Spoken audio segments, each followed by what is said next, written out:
Title वो मेरी नहीं थी, फिर भी मेरी कहानी बन गई। ये कहानी मेरी नहीं, लेकिन मेरे बहुत करीब है। मेरा एक दोस्त था, वो एक लड़की से प्यार करता था। जब भी वो अपनी गर्लफ्रेंड से मिलने जाता था, मैं भी कभी-कभी उसके साथ चला जाता था। लेकिन एक चीज मैंने नोटिस की, जब भी हम मिलते थे, उस लड़की के साथ उसकी एक सहेली हमेशा आती थी। शुरुआत में मैंने कभी ध्यान नहीं दिया, लेकिन पता नहीं क्यों वो लड़की मुझे बार-बार देखने लगी थी। कभी चोरी-चोरी, कभी मुस्कुराकर, और मैं समझ ही नहीं पा रहा था कि मामला क्या है। एक दिन सब कुछ बदल गया।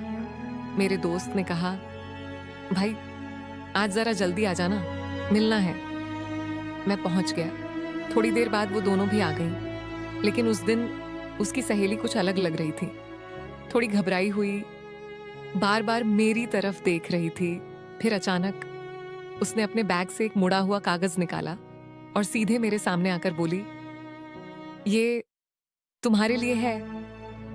मैं कुछ समझ पाता उससे पहले वो जल्दी से वो कागज मेरे हाथ में देकर पीछे हट गई। मेरे हाथ कांप रहे थे।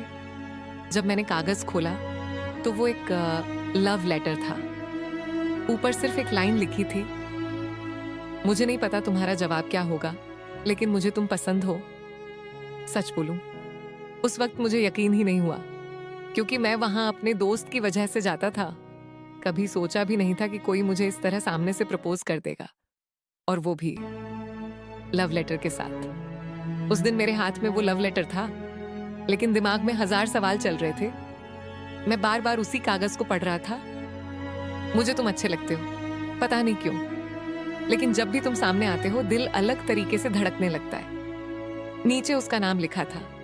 उस दिन पहली बार मैंने उसे उस नजर से देखा। शुरुआत में मुझे समझ नहीं आ रहा था क्या जवाब दूं, लेकिन धीरे धीरे बातें शुरू हुईं। पहले दोस्त के फोन से, फिर कभी कभी चुपके से कॉल, फिर नंबर एक्सचेंज हुआ, और देखते देखते रोज बात होना आदत बन गया। सुबह आंख खुलते ही उसका मैसेज, उठ गए, और रात को सोने से पहले खाना खाया। छोटी छोटी बातें, लेकिन उन्हीं में पूरी दुनिया बसने लगी थी। धीरे धीरे मुझे भी एहसास हुआ, मैं सिर्फ बात नहीं कर रहा था, मैं उससे प्यार करने लगा था। वक्त गुजरता गया। 1 साल, 2 साल, फिर देखते देखते 6 से 7 साल निकल गए। हमने साथ में बहुत सपने देखे थे। एक छोटा सा घर, ढेर सारी लड़ाइयां, और फिर उसी लड़ाई के बाद मनाना, सब कुछ। लेकिन जिंदगी शायद हमारी कहानी किसी और तरीके से लिख रही थी, क्योंकि एक समय ऐसा आया जब वो अचानक बदलने लगी। पहले जहां 1 मिनट भी बात ना हो तो परेशान हो जाती थी,